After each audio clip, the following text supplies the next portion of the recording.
lampunya ya? Enggak, ini bisa dimatiin. Nah ini kan ada D2 lamp-nya dalam kondisinya apa, terus ada W lamp-nya dalam bentuk apa. W itu yang halogen.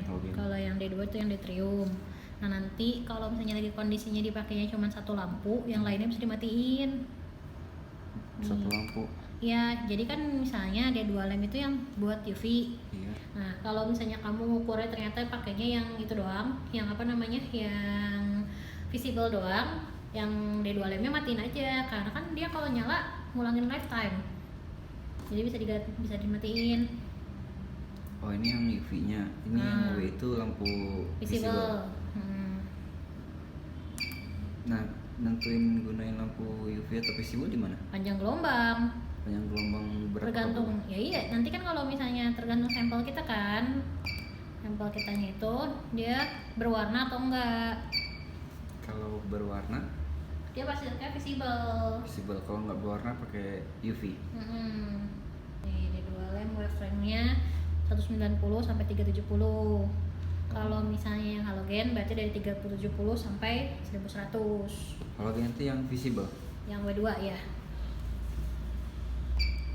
Terus makanya gimana? Masuk ke test mode. Nah ini kan ada pilihannya nih, ABS, transport persente, atau energi. Terus oke.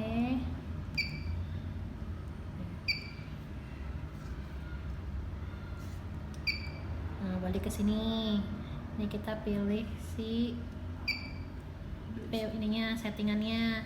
Nah ini bisa setting lambda di sini, di go to lambda. Kita masukin lambda pengukurannya, misalnya di 450.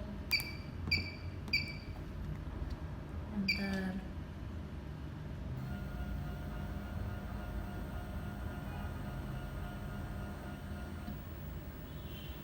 Nah, kalau misalnya kita mau apa namanya? Tadi kan kita pilihnya pas tes itu yang absorbansi.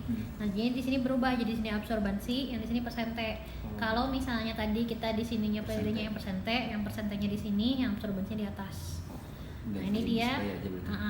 Ini udah ini kan stabil, ada tanda smile-nya. Nah, nanti pilihan untuk pengujiannya bisa dicek. Di sini ada basic, kuantitatif, kinetik, sama setup. Kalau untuk setup, ini yang tadi baliknya. Kalau yang untuk pengukuran umum kita bisa pakai basic, di mana di sini nanti kita tinggal melakukan tes aja, dimasukin sampelnya ke kompartemennya di sini, baru setelah itu kita pencet tesnya. Nggak di blank dulu, di blanko dulu? Ya kalau misalnya di sini, kalau misalnya di yang ini bisa dipakein blank, bisa enggak. Gitu. Jadi tergantung ininya sih, apa namanya, tergantung bisa, apakah sebelumnya ya. Tapi kalau urutannya biasanya kalau pengukuran menggunakan deret standar itu kita pakainya di kuantitatif. Nah di sini nanti kita bisa bikin curve, dimana di sini biasanya kita pakai yang standar curve. Nah nanti di isi panjang gelombang pengukurannya di berapa, terus jumlah dari deret standarnya ada berapa. Itu berarti panjang gelombang si standarnya ya? Iya, standar sama sampel pasti sama. Standar sama sampel pasti sama? Iyalah, panjang gelombangnya, karena kan yang diujinya sama. Misalnya lo mau menguji apa namanya, kadar besi dalam air, itu kan sama-sama yang diuji besi, panjang gelombangnya ya pasti sama. Oh iya. Gitu. Tapi standarnya? Standarnya standar bersih. Larutannya apa? Ya larutan Fe. Oh gitu. Misalnya nih kalau misalnya yang diujinya Fe ya berarti yang biasanya yang dilarutin itu apa namanya, besi sulfat. Jadi dibikin larutan besi sulfat.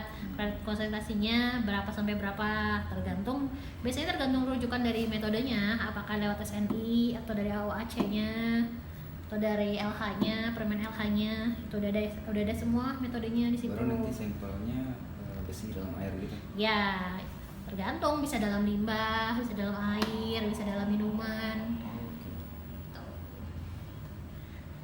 Yang pasti harus sama pelarutnya antara si sampel sama si standar, jangan sampai beda pelarutnya.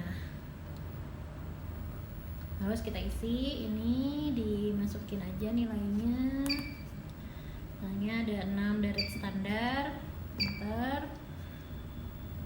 Terus, nah di sini kita langsung masukin nilai konsentrasi dari deret standarnya. Yang pertama biasanya di 0. Terus setelah itu di konsentrasinya misalnya di 1.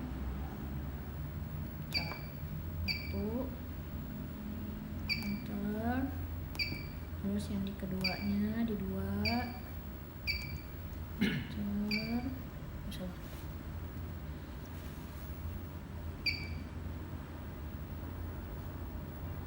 Dia nggak bisa back ya. 2.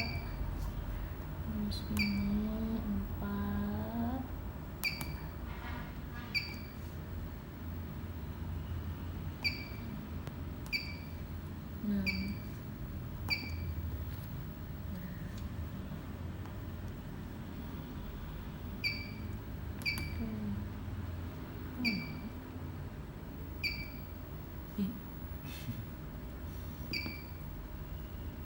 6. Enggak, tadi kan udah. Oh iya, ada 6 ya. Lupa gua. Cepet. 8. Ih, 88. Ngaco. Enter harusnya.